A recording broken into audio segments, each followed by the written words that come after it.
So this is Dion Kress, Chief Heart Officer of Portex Logistics and founder and owner Brian Kempisty. We're here today to talk to you about driving change within the organization and how we do it here at Portex. So Brian, question for you today. How does Portex drive change in the current environment, and what are some of your current initiatives? Well, I think it's current or non-current. I talk about intention and tenacity. You have to actually know what you want to change and what you want to accomplish, and you have to go after it. So there's things that we wanted to accomplish in the first half of 2020, and we talked about this starting in late 2019 and then in January. And now we're seeing the fruits of all that labor, of the monthly continuous improvement, the coaching in real time on the floor, what soft touches look like, how do you reach out to customers, how do you engage with them. And it's not just, hey, you should call this guy once in a while. It's actually collaborating and doing it with the team. And now that the team is seeing some success, they're like, yeah, man, I'm in. I want to do this because it's fun once you get past the fear.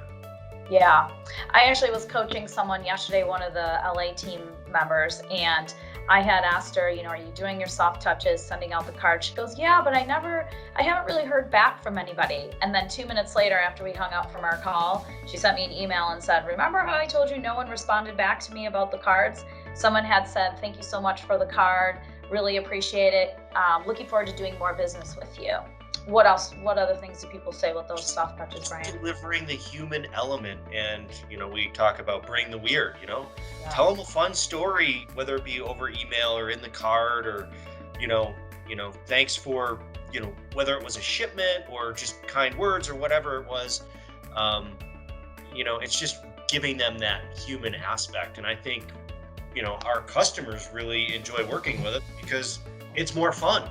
Can you talk a little bit about, because I always love how you say in other companies, people come, the leadership team gets together, sits around the boardroom table, has a conversation about what needs to happen or what initiatives or SOPs are going to be rolled out, and then crickets.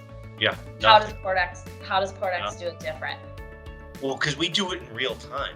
Yeah. So we don't just get a group of, leaders, managers, supervisors together, sit around the table, and then go back to respective offices. We don't even have offices. We just go back to the floor and we do it. And with your assistance, we're doing this in real time to show them how and what it means to do what we're asking for. We're not just sending out an email with a standard operating procedure and saying, do this.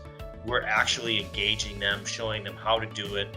And again, when they see a little bit of that success, then they're all in, because that's a really proud moment that they're like, yeah, man, I made a difference. So I think that's the biggest difference, is we just do it in real time. We lead by example. For me personally, there's not one job in the organization that I wouldn't do. So one of the things that we always do here, and you always reference, is the sports analogy. And we probably have talked about this before, but when you're talking about real-time coaching, when I'm talking to other people about what I do, I talk about, like, if you're working with a sports team, the coaches are on the sidelines observing, paying attention to behaviors, actions, different plays. And I think one of the things you do different here at Portex, and part of my role, is to look for that happening when people are out on the field, right? Pull people off the field and say, hey, this is what I saw, this is what I heard, let's give you a little feedback. What insights do you have? We talk about that and then put them back in the game so that they can then play in a more effective way. And each person, go ahead. They thought they thought they were doing the right thing. Right. The coach on the sidelines, like, you were supposed to run it out and you ran it in, and that's why you didn't complete the pass. Right. So we're showing them in real time, and we're not just saying, hey, you should have ran an out instead of an in. We actually run the out for them so they can see this is exactly what it looks like.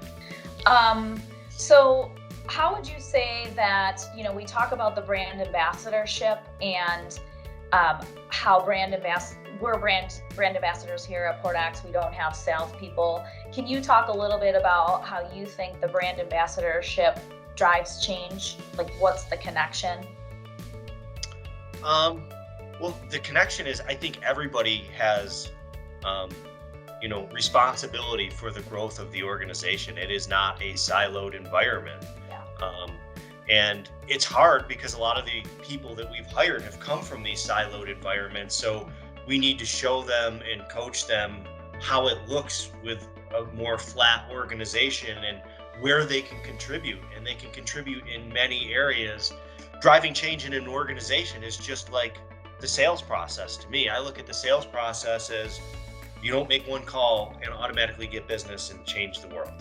You have to call, follow up, build trust, show them that there's value, show them that you're a subject matter expert. And we're doing the same thing as leaders with the people in the organization is, we're taking them down a process and showing them how it works and building trust and not just saying, just do this. Right. And change is hard, as we know, right? And I think we all, in terms of the leadership team, have gotten a little bit frustrated at certain points. Like, how many times do we have to repeat the same thing, right? But then we always remind each other in those moments of frustration, it takes time to learn a new behavior, and change doesn't happen easily. Because it's incremental, right? So even though we might get frustrated 2 or 3 months in, like, yeah, we've been pounding on this for 2 months, like, how come we can't get it done? But you do have incremental improvements. But now you look at it, we had a little bit of success and a little more success. And I think that's why, as a company, we've grown every single month since February, is because we are making that incremental change.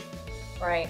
And I think in terms of my role here, supporting people in getting uncomfortable, right? So, getting uncomfortable when you're out there by yourself, when someone says, here, go do this, but I can sit with them, or I can call them out and say, hey, okay, let's do this. Let me sit with you at your desk. We'll make this call together. Here, let's talk about during a coaching session. Here's what you say. We'll put together a little narrative. Like, getting uncomfortable isn't easy, but when you have coaches like myself and you and the rest of the leadership team always supporting and saying, just get a little more uncomfortable, and then eventually it doesn't feel uncomfortable anymore. And they've been doing it, like you said, incrementally. So, I think that Portex has been doing a great job of driving small changes that are leading into big results.